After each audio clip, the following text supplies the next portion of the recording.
Are you looking for an urban crossover? Not too big from the outside, but spacious inside with all the modern features. And why not a wide choice of powertrains? What you're looking for may be the new Hyundai Kona, which seems to have everything that customers want. Almost. Let's find out if it's any good.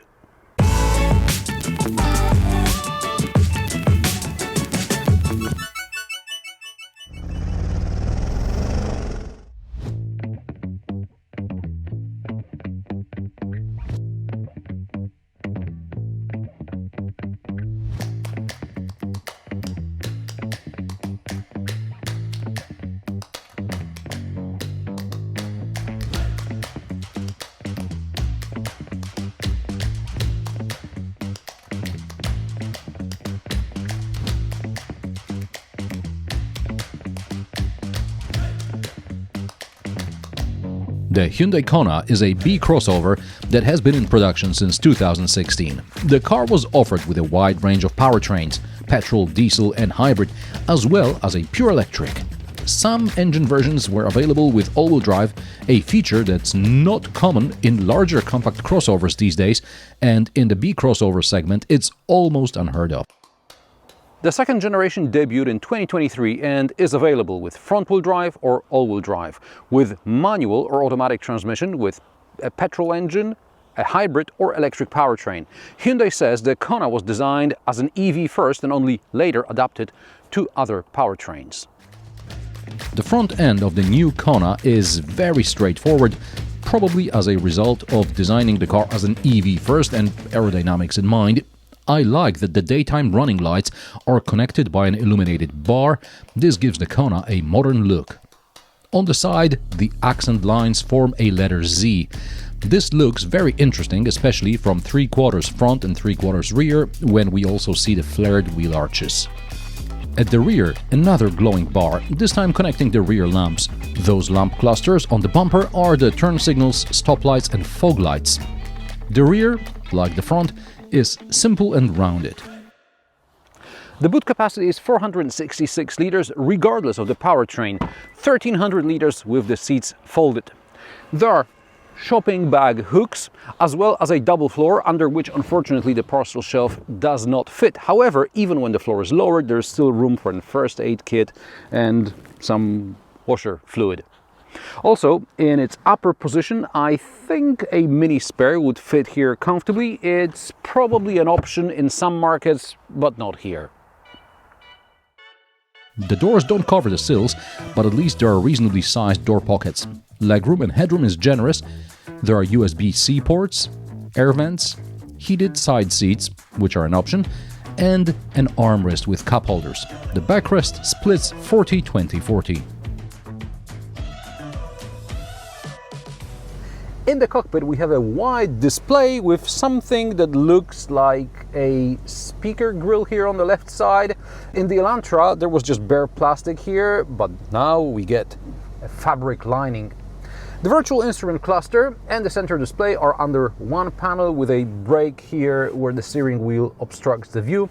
The gauge graphics are simple and easy to read. In my opinion, the most important thing is to be able to display basic information from the onboard computer, such as day trip, fuel economy and range. That's all I need. On the center display we have a new version of the infotainment system with large tiles, and I almost don't use it because finally we get wireless Android Auto, but interaction cannot be completely eliminated because ESA. More on that when we hit the road. By the way, deep in the menu you can select the option to stop the media player from starting every time you start the car. By default, it starts playing the last thing you were listening to, even if you paused it before getting out of the car. It drives me nuts because I don't always get in the car alone, and I don't want the podcast I last listened to resume playing. Especially as it takes a while for Android Auto to load before I can pause the playback again. Gone is the dual-function media and air conditioning panel. Hyundai has gone back to separate buttons for media and separate ones for climate control, and everything is physical as it should be. Below are the USB-C and 12-volt outlets and a wireless charger below them. On the tunnel are buttons for heated and ventilated seats, 360 camera, drive modes, etc. Next is a spacious cubby with fold-out cup holders, so you can either have a lot of space for a purse, for example, or less space and some drinks. This shelf goes all the way under the armrest.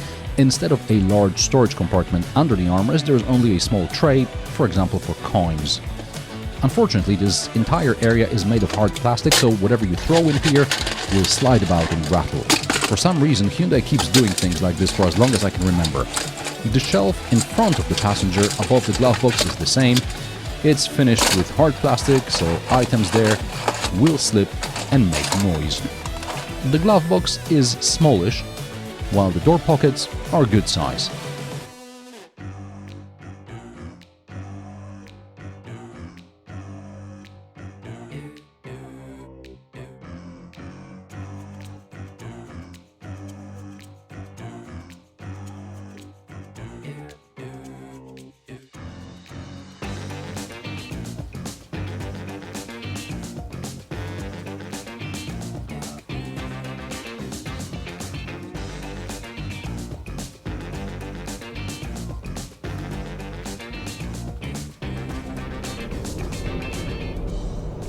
And again, I have to start with the Intelligent Speed Assistant, or ISA. This is a mandatory safety feature in all new cars in Europe. It audibly notifies you when the speed limit changes and or when you exceed it. In some cars, the notification can be turned off fairly easily. In others, it's more complicated. In the Hyundai Kona, you can set one of the programmable buttons, I use the one on the steering wheel, to take you straight to the safety system settings. Unfortunately, you can't just turn off the notifications, you have to turn off the entire traffic sign recognition.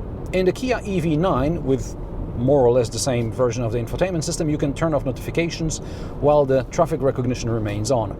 Also, in the Kia EV9, the gear selector, although similar, vibrates gently when you put the car in reverse. This way you have additional feedback about which direction you're selecting. Hyundai doesn't have that. Okay, now let's talk about the hybrid powertrain.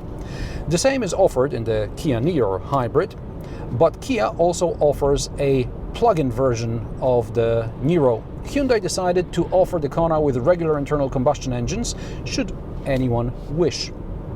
Power ranges from 120 to 198 horsepower with the internal combustion engines, 141 horsepower in the hybrid, and 156 or 218 horsepower with the electric drive. The hybrid should use between 4.5 and 4.8 liters per 100 kilometers combined. My best result was 4.3 liters on some backcountry roads, but then on the dual carriageway I quickly exceeded 5 liters, and after that, driving around the town, I couldn't get back below 5 liters, unfortunately.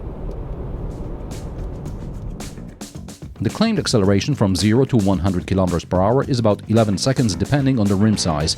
It's slightly quicker on 16s rather than on the more expensive 18s, but even on 18s in eco mode I beat the manufacturer's result by a second. In sport mode the Kona is even quicker, but by fractions of a second, so it's not worth the higher fuel consumption. There is also a snow mode, which presumably cuts power and torque on slippery surfaces.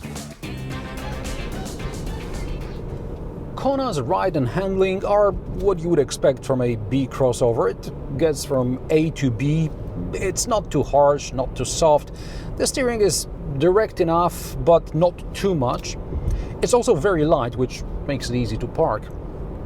A positive in terms of handling, though not necessarily in terms of economy, is the dual clutch transmission instead of a CVT used by some hybrids. It makes the car more predictable during fast cornering, and I don't know how often you plan to drive the Kona around corners fast enough that this will make a difference, but I feel I should mention it nonetheless. The paddles on the steering wheel are not for shifting gears though. They are for controlling the level of recuperation. You can set one of 3 levels, or you can choose automatic mode where the computer adapts recuperation to the vehicle in front, how much it is braking.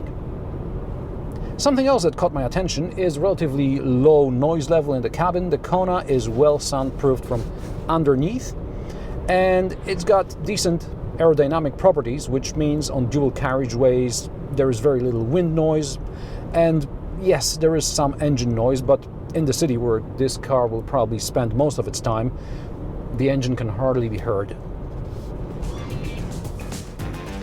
In addition to ESA, there is also a mandatory system that monitors the driver's attention level and is unfortunately hyperactive. It's enough to take your eyes off the road for a moment and it's already chiming away. Also, a system suggests that you take a break sometimes after 15 minutes of driving for no apparent reason. I had a similar experience in the Kia EV9. Other assistance systems work fine. Hyundai has replaced most of the audible warnings with vibrations on the steering wheel. Unfortunately, the lane keeping assist system can sometimes be overzealous, especially on narrow and winding roads.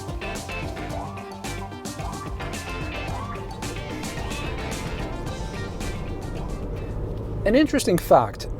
Years ago at some launch event, Volkswagen boasted that when you put their cars in reverse or when you rinse the windshield, the air recirculation is turned on automatically so that the exhaust fumes or the unpleasant smell of the windshield washer fluid does not get inside the car. I don't know how long Hyundai has had this feature, but just in case, the computer now tells you about it, so that you know what luxuries you get for your money.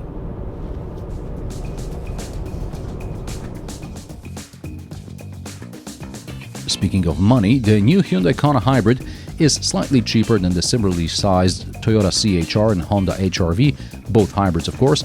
Prices of the Hyundai Kona start at €26,900 for the ICE version, €33,200 for the hybrid, and Kona EV will set you back at least €42,000. This test car is a top-spec hybrid. With options, it costs €41,800. The new Hyundai Kona is like the VW Golf. It's boring, but it will get the job done better than any other car. And how do you like the new Kona? Let me know in the comment section below.